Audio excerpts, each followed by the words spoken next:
আসসালামু আলাইকুম, welcome back to my channel Roza's kitchen. কি বোঝা যাচ্ছে আজকে কি রেসিপি করব? হ্যাঁ, যা মনে মনে ধারণা করছেন তাই। এটা গরুর রেজালা। আজকে আপনাদের সাথে শেয়ার করব গরুর রেজালার একটি ভিডিও, বিয়েবাড়ির স্বাদের গরুর রেজালার ভিডিও। চলেন না দেরি না করে শুরু করে দেই গরুর রেজালা কীভাবে তৈরি করা হয়। তো রেজালা তৈরি করার জন্য কিন্তু হাড় তেলযুক্ত মাংসটা প্রয়োজন।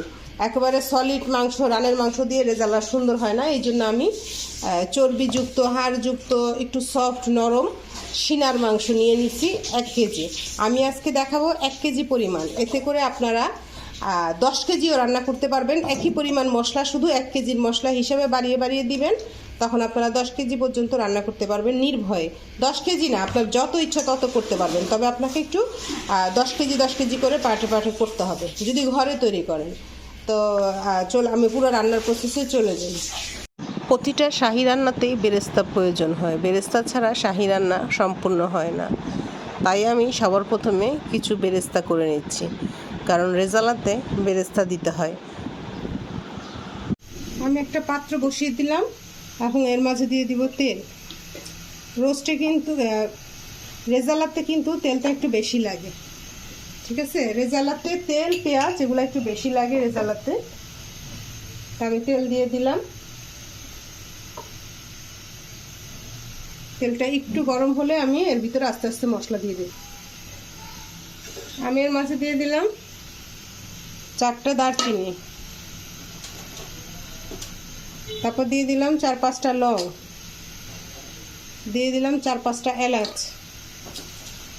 আর দিয়ে দিলাম তেজপাতা 3টা একটু ছিঁড়ে। এখন আমি এগুলো একটু নেড়ে নিব। একটু নেড়ে নেওয়ার পরে একটু ভাজা ভাজা হলে আমি এর ভিতরে দিয়ে দিব পেঁয়াজ। বললাম তো রেজালাতে পেঁয়াজটা এবং তেলটা একটু বেশি লাগে রেজালাতে। আমি পেঁয়াজ দিয়ে দিলাম। এখন পেঁয়াজটা একটু হালকা ভেজে নিব, ডিপ ভাজবো না, হালকা ভেজে নেব।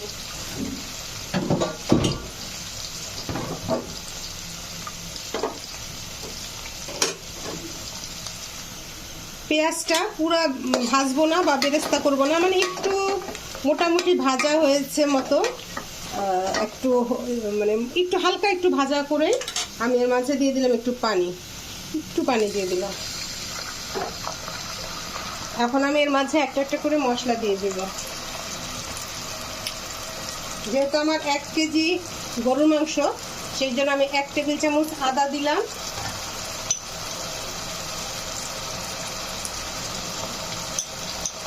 1 টেবিল চামচ রসুন দিলাম, এবং 1 চা চামচ জিরা বাটা দিলাম। জিরাটা আমি বাটা দিয়েছি, ঠিক আছে? আপনারা যদি গুঁড়া থাকে গুঁড়া দিবেন, বাটা থাকলে বাটা দিতে পারেন। আমি বাটা দিলাম। আর বাদাম বাটা দিয়ে দিলাম 1 টেবিল চামচ।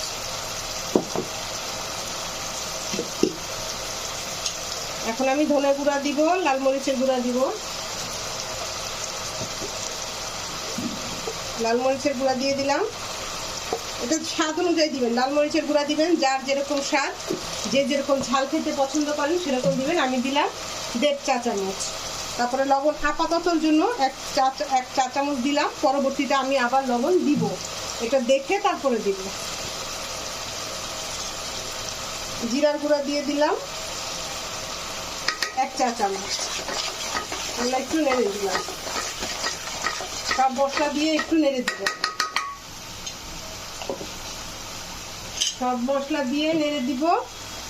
এখন আঁচটা একটু কমিয়ে আনবো, একটু হালকা একটু কমিয়ে দিব আঁচটা, যেহেতু আমি সকল মশলা দিয়ে দিয়েছি।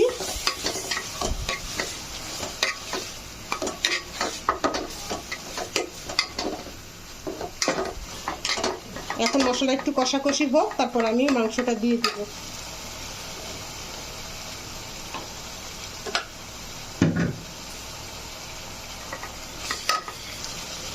আমার মশলাটা মোটামুটি কষানো হয়ে গেছে। এখন আমি এর মাঝে দিয়ে দিব আমার যে 1 কেজি গরুর মাংস নিয়েছিলাম, সেটা আমি দিয়ে দিব।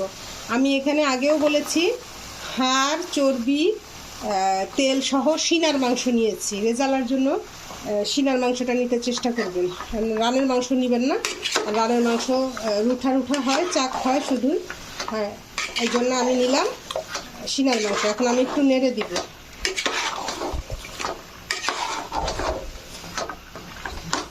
একটু নেড়ে দিয়ে আমি এটাকে কষিয়ে নিব। বারবার করে নেড়ে দিতে হবে, যেহেতু বাদাম বাটা দিছি, না হয়তো লেগে যাইতে পারে। আমরা একটু নেড়ে নেড়ে রান্না করব। একটু নেড়ে দিব।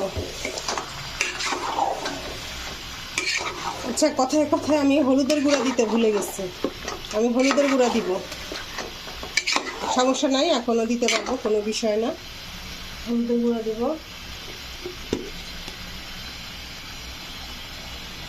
হলুদের গুঁড়ো দিয়ে দিলাম 1 চা চামচ। আমার চামচটা ছোট, হাফ চা চামচ, এই জন্য আমি করে দিলাম। আর দই দিয়ে দিলাম 1/3 কাপ।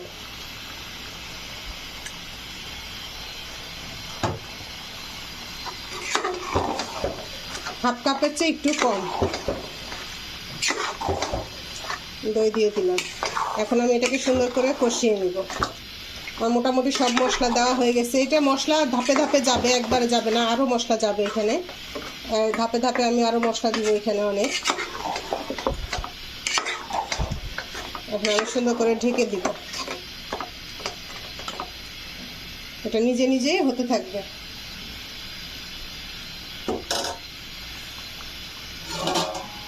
আমি ঢেকে দিলাম। 10 মিনিট পরে, আমি ঠিক 10 মিনিট পরে আসলাম। 10 মিনিট পরে আমার মাংসের অবস্থা এই।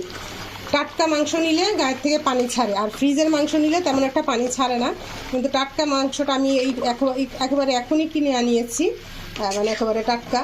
এটা একেবারে মাংস ছেড়েছে। আমি কিন্তু এখনও খেয়াল করেছেন গরম মশলা পাউডার দিই নাই। গরম মশলা পাউডারটা আমি দিব এখন, কারণ এটার সাথে সাথে যেহেতু আমি আস্ত দারচিনি এলাচ দিয়েছি, তারপর আমি গরম মশলা পাউডারটা এখন একটু দিব, আবার শেষে নামানোর আগে একটু দিব।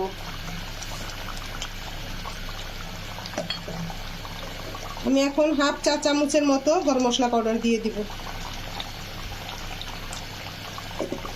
গরম মশলা পাউডার দিয়ে দিলাম। রেজালার যে একটা ফ্লেভার, শাহি গরম মশলা, আমার চ্যানেলে শাহি গরম মশলার রেসিপি দেয়া আছে। সেই মশলা দিয়ে আপনি রোস্ট, রেজালা, কাচ্চি, টিকিয়া সকল শাহি খাবার রান্না করতে পারবেন এক মশলা দিয়ে। এই মশলাটা দেওয়ার সাথে সাথে একটা খুব সুন্দর সুঘ্রাণ বের হয়ে গেছে। তা আমি এটা এভাবেই রান্না করে নিব মাংস গলে আসা পর্যন্ত। যখন পানি কমে যাবে তখন আমি একটু পানির ব্যবহার করব, কিন্তু আমি এখন পর্যন্ত কোনো পানি দিই নাই। মাংসের পানি দিয়েই মাংসটা আমি শুকিয়ে নিচ্ছি। ঠিক আছে, মাংসের গায়ের পানি দিয়ে এখন পর্যন্ত রান্না হচ্ছে। আগুনটা একটু মিডিয়াম আঁচে থাকবে, বেশি আঁচে থাকবে না। তো মাংসটা আমি এভাবেই রান্না করে নিচ্ছি। দেখি আমার মাংসটা কি অবস্থা। আমি কিন্তু বারবার একটু কিছুক্ষণ পর পর এভাবে নেড়ে দিচ্ছি। আমি কিন্তু এখনও পানির কোনো ব্যবহার করি নাই, এখন পর্যন্ত কোনো পানির ব্যবহার করি নাই। আমি দেখতেছি কতটুকু মাংস সিদ্ধ হয় আমার মাংসের গায়ের পানি দিয়ে। রেজালা যেহেতু শুকনা শুকনা হয়, এই জন্য এটাতে এক্সট্রা পানি প্রয়োজন বুঝে ব্যবহার করব। মাংসের গায়ের পানি কতটুকু আছে সেটা বুঝে ব্যবহার করব। ঠিক আছে, বারবার নেড়ে দিতে হবে, যেহেতু আমরা বাদাম দিয়েছি, দই দিয়েছি, বারবার লেগে যেতে পারে, সেক্ষেত্রে আমরা বারবার একটু নেড়ে দিব। দিয়ে দিলাম কাঁচামরিচ কয়টা। রেজালার ফ্লেভার কিন্তু কাঁচামরিচে আনে, অনেক কিছুই রেজালার বৈশিষ্ট্য অনেক কিছুতেই আছে। আমি আবার ঢেকে দিলাম। দেখি মাংসটা কি অবস্থা। মাংসটা প্রায় অনেকটাই শুকিয়ে আসছে। এখন আমি এখানে 1 কাপ গরম পানি দিয়ে দিব। আমি এখানে 1 কাপ গরম পানি দিয়ে দিব, কারণ আমার মাংসটা এখন আরও অনেক গলবে। আর আপনারা ইচ্ছা করলে এখানে লিকুইড দুধ, গরম দুধ ব্যবহার করতে পারবেন, কিন্তু আমি দুধটা লাস্টে ব্যবহার করব। এই জন্য এখন আমি এখানে শুধু গরম পানি দিচ্ছি। যদি আমার রেসিপি ফলো করেন তাহলে শুধু গরম পানি দিবেন, দুধটা আমরা শেষে দিব। আমরা 1 কাপ গরম পানি দিলাম, দিয়ে এটা এখন মাংসটা সিদ্ধ করে নিব। আর কি টোটাল কথা, মাংসটা যাতে গলে যায় ওইরকম করে নেব। এভাবে আমরা ঢেকে দিব। তো আমি এই মাওয়া রেডি করে নিচ্ছি। আমার রোস্টের, রেজালাতে সব কিছুতেই এই মাওয়া যায়। তো আমি মাওয়াটা ক্রাশ করে নিচ্ছি।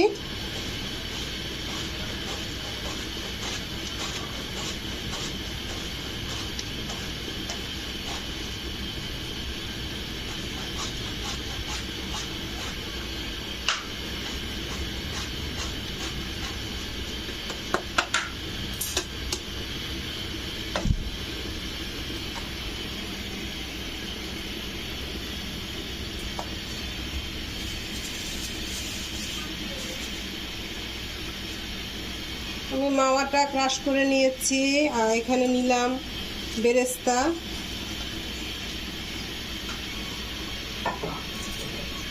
তারপরে দিয়ে দিব গুঁড়ো দুধ।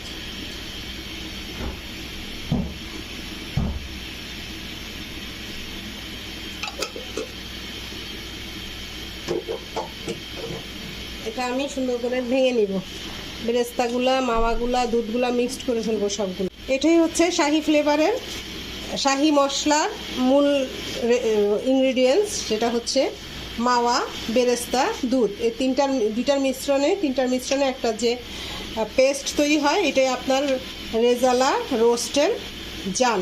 রান্নার এই পর্যায়ে আমি কয়েকটা কিশমিশ দিয়ে দিলাম আর কয়েকটা আলু বোখারা দিয়ে দিব। কয়েকটা আলু বোখারা দিয়ে দিলাম। এখন আমি নেড়ে দিব,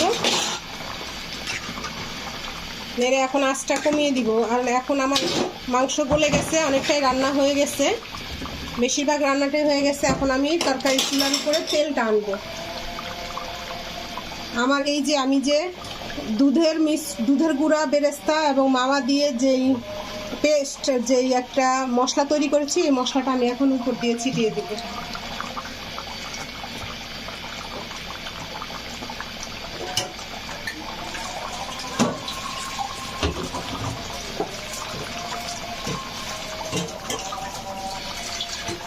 উপর দিয়ে ছিটিয়ে দিলাম। এখন আমি দিয়ে দিব গোলাপ জল। গোলাপ জল দিয়ে দিলাম। গোলাপ জল দিয়ে দিব 1 টেবিল চামচের মতো। তারপর দিয়ে দিব আমার যে শাহি গরম মশলা আছে, বলেছিলাম লাস্টে আবার দিব, সেই শাহি গরম মশলা দিয়ে দিলাম 1 চা চামচের চেয়েও কম। প্রথমে দিয়েছিলাম, এখনও দিয়ে দিলাম, 2 বার দিলাম। এখন এটা মোটামুটি রেডি। এখন আমি এটা উপরে তেল আসা পর্যন্ত অপেক্ষা করব। খুব সুন্দর একটা ফ্লেভার অলরেডি আসা শুরু হয়ে গেছে। বিয়ে বাড়ির যে স্বাদের রেজালা, কেউ বলতে পারবে না এটা বাটিতে নিয়ে রান্না করে যখন বাটিতে বাড়বো খাওয়ার সময় কেউ বলতে পারবে না এটা আসলে বিয়ে বাড়ির কি না। এখন আমি দিয়ে দিব ঘি।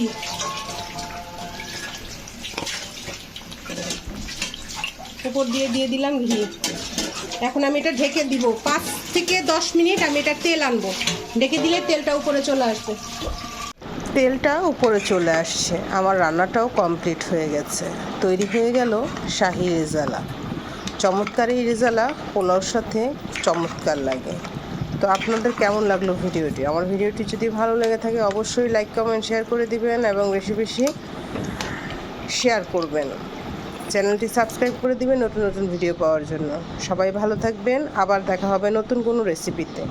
সেই পর্যন্ত আল্লাহ হাফেজ। হ্যাঁ, আরেকটা কথা বলে নিই, সাবস্ক্রাইব করতে ভুলবেন না কিন্তু, ঠিক আছে?